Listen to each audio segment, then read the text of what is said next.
The Day of the Jackal by Frederick Forsyth. The Jackal is the name of the secret operative that's hired to assassinate Charles de Gaulle, the leader of France, in this classic thriller from 1971.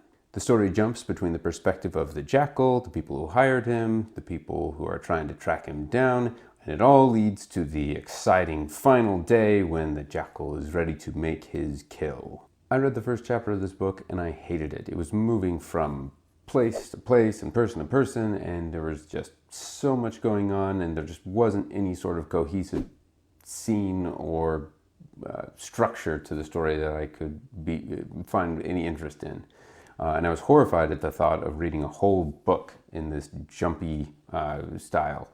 I'm fine with an overview of the facts, but I need a solid scene in order to care about what's going on in the story.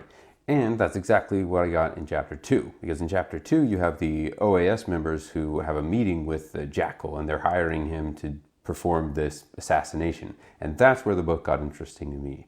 It was fun looking at the Jackal, and he's an interesting character, and he's very smart, and he's trying to figure out what he needs to do to pull off this mission.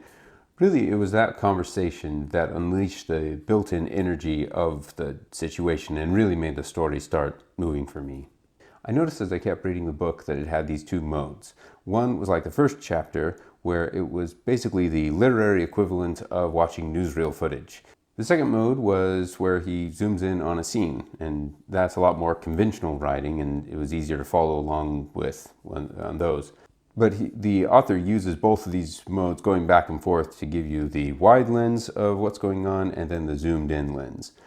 So when you put them together, they work better than I would have imagined. By the way, this newsreel style of writing makes sense given that the author's background is in journalism. So, write what you know. The clear strength of the book is in the setup, because you have the Jackal, who is very smart, trying to perform this really hard mission because of all the security, and then you are also following the inspector, who's trying to track down the Jackal, which is also really hard because the Jackal's really clever. He has a lot of tricks to evade everything that the inspector's trying to catch him with. It's a great game of cat and mouse. It's also like watching two grandmasters play chess. The Fugitive has a similar sort of theme, where you have the smart police officer trying to track down the fugitive who's trying to figure out who framed him. Of course, in that case, you have an innocent guy who's on the run, and in this case, you have someone who's trying to kill someone. So the morality is a little different, but it's the same secret sauce that works for both stories. One of the things that I think this book could have done without was some of the more sexual scenes. I don't think they contributed. I think they were a distraction, and I think they kind of compromised some of the character themes that the author was building up. So I think it would have been a stronger book without that. When I finished this book, I was trying to figure out what the point of it all was, because you have this big adventure and it comes to this conclusion. I won't say what it is, but it makes you ask, like, what's the purpose? What are we trying to say in a book like this?